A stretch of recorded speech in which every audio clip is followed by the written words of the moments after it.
गौतम बुद्ध और उंगली माल की कहानी। एक दिन बुद्ध श्रावस्ती के ही एक गांव में भिक्षाटन के लिए पहुंचते हैं। जब बुद्ध गांव में प्रवेश करते हैं तो देखते हैं कि पूरे गांव में सन्नाटा छाया हुआ है। दूर दूर तक कोई व्यक्ति नजर नहीं आ रहा था। बुद्ध उस गांव के पहले द्वार पर जाते हैं और कहते हैं, भिक्षाम देहि, परंतु भीतर से बाहर कोई नहीं आता। बुद्ध दूसरे द्वार पर जाते हैं परंतु कोई दरवाजा नहीं खोलता। बुद्ध तीसरे द्वार पर जाते हैं परंतु उस द्वार से भी कोई व्यक्ति बाहर नहीं आता।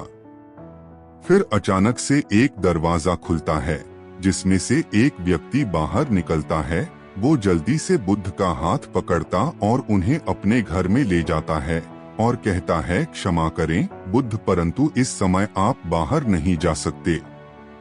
उंगलीमाल को श्रावस्ती की सीमा पर देखा गया है। सभी गांव वाले डर के मारे अपने अपने घरों की खिड़कियां, दरवाजे बंद करके बैठे हुए हैं। बुद्ध उस व्यक्ति से पूछते हैं, कौन है ये उंगलीमाल और उससे इतना भय क्यों है? वह व्यक्ति कहता है, उंगलीमाल एक राक्षस है। उसे जो भी मनुष्य मिलता है, बच्चा, वृद्ध, स्त्री या पुरुष, यहाँ तक कि सन्यासी भी, वो किसी को भी नहीं छोड़ता। महाराज प्रसन्नजीत के सैनिक भी उससे डरते हैं। बुद्ध उस व्यक्ति से पूछते हैं, क्या वो ये सब धन के लालच में करता है? वो व्यक्ति कहता है, नहीं, धन का उसे कोई लालच नहीं है। वो जब भी किसी मनुष्य पर वार करता है तो उसकी उंगली काटकर अपने गले की माला बनाता है। इसलिए उसका नाम उंगली माल पड़ गया है। और यह भी सुना है कि जब उसके गले की माला में 100 उंगलियां पूरी हो जाएंगी तो उसकी विनाशक शक्तियां और भी ज्यादा बढ़ जाएंगी। बुद्ध कहते हैं, आभार आपका, जो आपने मुझे उसके बारे में बताया। फिर वो व्यक्ति बुद्ध से कहता है कि कृपा कर आप बाहर न जाइए, क्योंकि वो आप पर भी वार कर सकता है।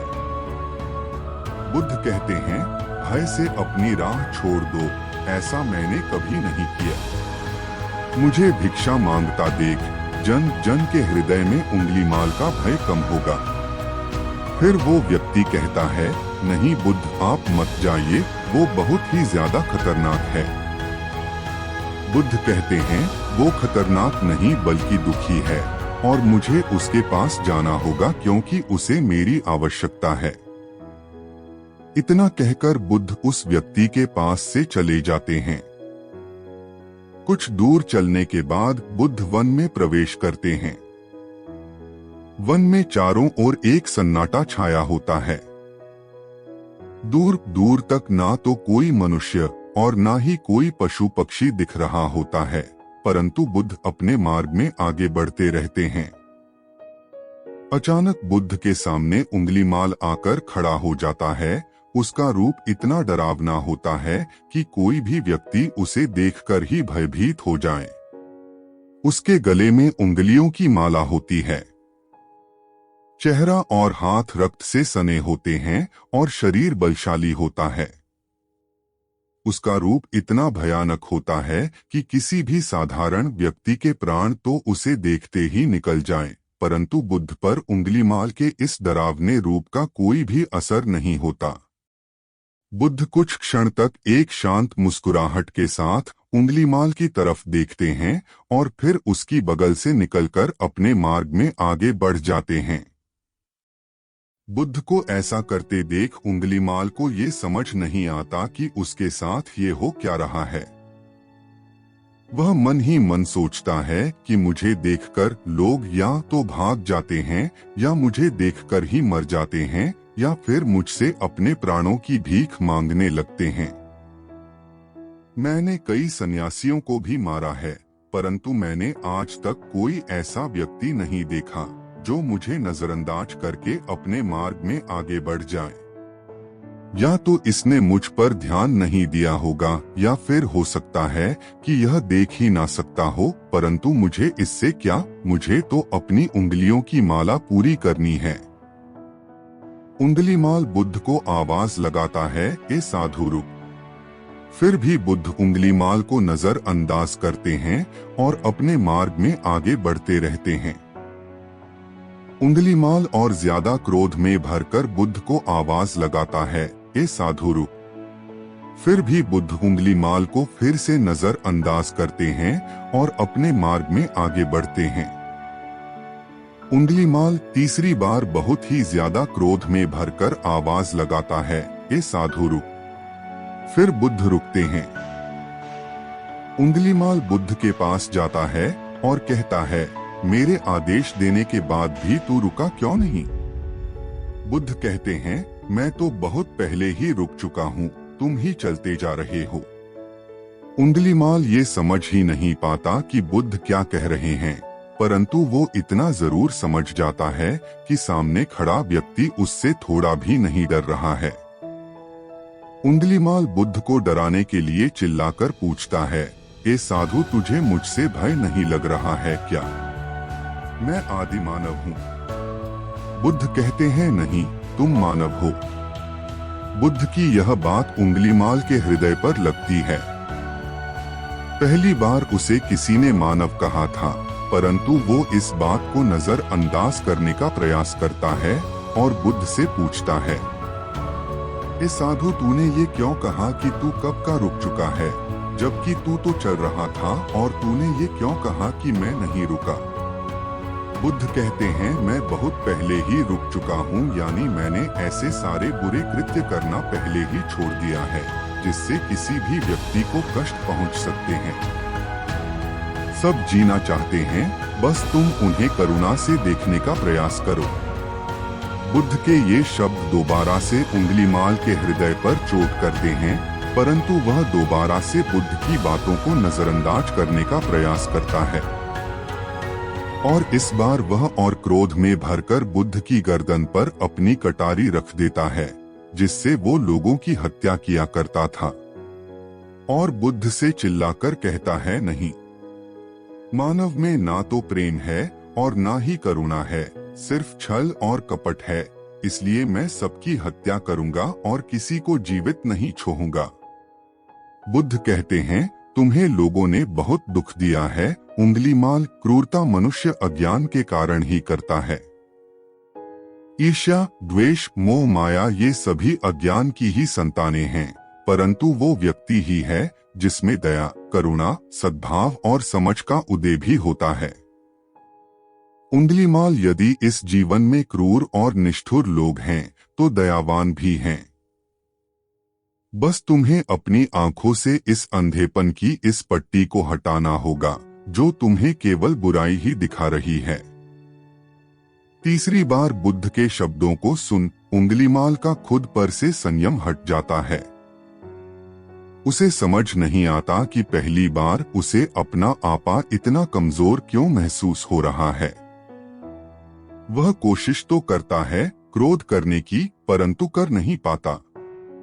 वो बड़ी हिम्मत जुटाकर क्रोधित होने का नाटक करके बुद्ध से कहता है, तुम और व्यक्तियों जैसे नहीं हो। बुद्ध कहते हैं, मैं हर व्यक्ति जैसा ही हूँ, बस जागृत हूँ और यह सिद्ध कर रहा हूँ कि हर व्यक्ति में जागने की क्षमता है। मेरा मार्ग क्रूरता को दया में परिवर्तित करता है। उंगलीमाल, तुम अनजाने में घृणा के पथ पर हो, बस इस क्षण रुक जाओ। तुम्हारे भीतर भी ये क्षमता है कि तुम दया और करुणा के पथ पर चल सको। इतना सुनते ही उंगलीमाल के हाथ से कटारी जमीन पर गिर जाती है और उसकी आंखों से आंसू बहने लगते हैं। भला कोई कब तक बुद्ध को अनदेखा करेगा? उंगलीमाल रोते हुए बुद्ध से पूछता है, क्या आप वही हैं जिन्हें लोग बुद्ध कहते हैं, जो लोगों को मुक्ति के मार्ग पर चलना सिखाते हैं? फिर बुद्ध कहते हैं कि हाँ, मैं वही हूँ और तुम्हें भी मुक्ति के मार्ग पर ले जाना चाहता हूँ। फिर उंगलीमाल कहता है, परंतु मैं अब बहुत दूर निकल गया हूँ। मैंने बहुत हत्याएं करी हैं और बहुत पाप करे हैं। मैं अब चाहकर भी वापस नहीं लौट सकता और मेरा वापस लौटना अब असंभव है। बुद्ध कहते हैं असंभव कुछ भी नहीं, जब जागो तभी सवेरा। उंगलीमाल कहता है मैं अब पुनः जीवन की ओर नहीं मोड़ सकता, बहुत देर हो चुकी है। बुद्ध कहते हैं तुम में इतनी चेतना है कि तुम जानते हो कि जो तुमने अब तक किया वह बुरा था। इसका अर्थ यह है कि तुम जानते हो कि क्या अच्छा है और क्या बुरा है। उंगलीमाल जिस दिन से तुमने अच्छा कार्य करना शुरू कर दिया, उस दिन से तुम्हारा एक नया जीवन शुरू हो जाएगा।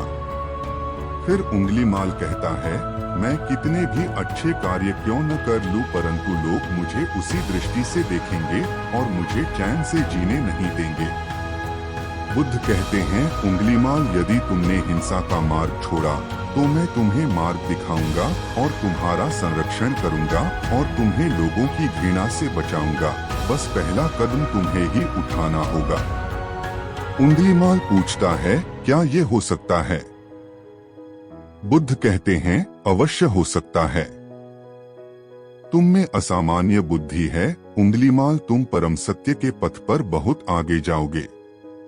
उंगलीमाल रोते हुए बुद्ध के चरणों में गिर पड़ता है और कहता है मैं आपको वचन देता हूँ कि मैं सारे बुरे कृत्य करना छोड़ दूंगा और आपके पीछे करुणा के पथ पर चलना सीखूंगा। कृपा कर आप मुझे अपना शिष्य बना लीजिए। बुद्ध कहते हैं मैं किसी को अपना शिष्य नहीं बनाता, बल्कि व्यक्ति स्वयं मेरे संग से जुड़ता है। उंगलीमाल उसी समय बुद्ध का भिक्षु बन जाता है। यहाँ पर एक बात समझनी जरूरी है कि बुद्ध किसी को भी अपना शिष्य या भिक्षु नहीं मानते थे। जो भी व्यक्ति उनके साथ जुड़ता था वो उसे केवल मार्ग दिखाते थे और वो उस मार्ग पर चलता था। भिक्षु और शिष्य शब्द केवल संघ से जुड़ने वाले लोगों की पहचान होती थी। कहानी में आगे बढ़ते हैं। बुद्ध का भिक्षु बनने के बाद उसका नाम अहिंसक पड़ जाता है। फिर बुद्ध ने जैसा उसका नाम रखा था और वो ठीक वैसा ही वह बन चुका था। दोस्तों आइए जानते हैं कि कैसे उंगलीमाल राक्षस एक अहिंसक बना। इसे जानने के लिए इस आर्टिकल के अंत तक बने रहिए। जब अहिंसक प्रथम बार अन्य भिक्षुओं के साथ एक गांव में भिक्षाटन के लिए जाता है तो गांव के कुछ लोग उससे बदला लेने के लिए उसे लाठी डंडों से पीटने लगते हैं। जब ये बात बुद्ध को पता चलती है तो वे तुरंत उसे बचाने के लिए उसके पास पहुंचते हैं और अपने शरीर को उन लाठी डंडों के बीच में ले आते हैं जो अहिंसक को पड़ रहे थे। बुद्ध को देखकर वे गांव वाले डंडे और पत्थर मारना बंद कर देते हैं। सभी लोग बुद्ध से कहते हैं बुद्ध क्यों आप इस हत्यारे उंगलीमाल की रक्षा कर रहे हैं? न जाने कितने लोगों की जाने ली हुई है इसने। बुद्ध कहते हैं अब यह उंगलीमाल नहीं है, बल्कि इसका नाम अब अहिंसक है। अब यह आपकी ही तरह एक मानव है। वे गांव वाले कहते हैं ऐसा आदमी कभी नहीं बदल सकता। बुद्ध कहते हैं यह बदल चुका है। बस आप सब लोग इसे अपनी पुरानी दृष्टि से देख रहे हैं। यदि यह उंगलीमाल होता तो क्या आप में से किसी में भी इतना साहस या बल होता कि कोई इसे एक उंगली भी लगा सके? ये आपका हर वार खाता रहा और क्या इसने आप पर कभी पलटकर वार किया? नहीं ना। क्या ये परिवर्तन आपको नहीं दिखा? आज इसने अपना लहू बहा से अपने सारे बुरे कृत्य धो डाले हैं। आप लोगों के द्वारा इतनी मार खाने के बाद भी इसकी आंखों में आपके लिए क्रोध नहीं है। क्या यह बदलाव आपको नहीं दिख रहा है? यह तो बदल गया, परंतु आप कब बदलोगे?